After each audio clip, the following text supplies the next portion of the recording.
Assalamualaikum warahmatullahi wabarakatuh. Salam sejahtera bagi kita semua.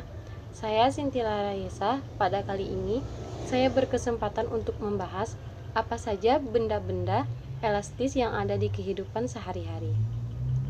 Nah, sebelum lanjut ke pembahasan yang lebih jauh, mari kita mencari tahu terlebih dahulu apa itu elastis.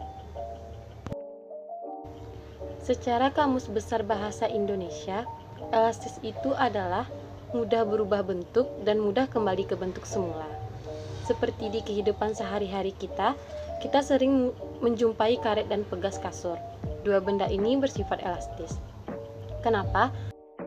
Karena elastis menurut pengertian dalam fisika pun juga begitu, yaitu sifat sebuah benda yang diregangkan dapat kembali ke bentuk semula. Begitu juga yang terjadi pada karet dan pegas tersebut. Jika mereka diregangkan dan kemudian dilepaskan, mereka akan kembali ke bentuk semula. Misalnya, sebuah pegas ditarik dengan sebuah gaya F, maka pegas akan bertambah panjang dan akan kembali ke seperti semula jika dilepaskan. Lalu, apakah ada benda yang tidak elastis? Benda yang tidak elastis ini adalah benda yang bersifat plastis. Maksudnya adalah benda yang diregangkan akan merubah bentuk dan ketika dilepaskan benda tersebut tidak kembali ke bentuknya semula. Contohnya ada plastisin dan tanah liat. Kemudian, apa saja sih parameter-parameter yang dapat mempengaruhi elastisitas? Misalnya, sebuah batang logam mula-mula panjangnya adalah L dan luas penampang sebesar A. Ketika diberi gaya tegak lurus terhadap penampang, maka benda tersebut diberi gaya delta L. Yang pertama ada tegangan. Tegangan adalah perbandingan gaya yang bekerja pada luas penampang. Tegangan ini diberi simbol sigma. Sistematisnya sendiri, tegangan ini adalah sigma sama dengan F atau gaya dengan satuan Newton per A atau luas penampang dengan satuan meter persegi. Regangan adalah perbandingan pertambahan panjang dengan panjang mula-mula, dilambangkan dengan epsilon. Untuk persamaan sistematisnya adalah epsilon sama dengan delta L per F. Yang ketiga ada modulus elastisitas. Modulus elastisitas adalah perbandingan antara tegangan dan regangan pada suatu benda, dilambangkan dengan E besar atau Y besar.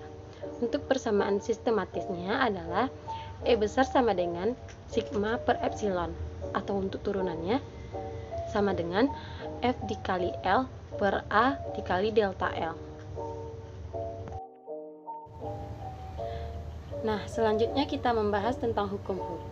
Menurut hukum Hooke ini berbunyi, jika yang diberikan pada sebuah pegas tidak melampaui batas elastisitas, maka pertambahan panjang pegas berbanding lurus atau sebanding dengan besar gaya tariknya. Atau secara sistematisnya dapat dirumuskan delta X sama dengan F per K atau F sama dengan K dikali delta X, di mana F itu adalah gaya dan satuannya Newton, dan K merupakan konstanta pegas dan satuannya Newton per meter, serta ada delta X yang merupakan pertambahan panjang dengan satuan meter. Jadi, apabila ada sebuah pegas kita beban atau kita beri gaya dan kita tarik, pasti pegas itu akan bertambah panjang. Nah, pertambahan panjang pegas tersebut dia sebanding dengan besar gaya tarik atau besar beban yang diberikan. Atau dapat kita lihat pada grafik berikut ini bahwa pertambahan panjangnya itu dia sebanding dengan gaya yang diberikan.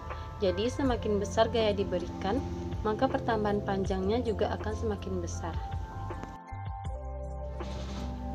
Pada pegas juga akan bekerja gaya pemulih yang arahnya selalu menuju dinding asal. Maksudnya, saat pegas ditarik suatu beban dengan gaya F, pegas memberikan gaya pada beban, besarnya sama dengan gaya yang menariknya. Tapi arahnya berlawanan sesuai dengan hukum 3 Newton. Dengan kata lain, besar gaya pemulih pada pegas ini sebanding dengan gangguan atau simpangan yang diberikan pada pegas.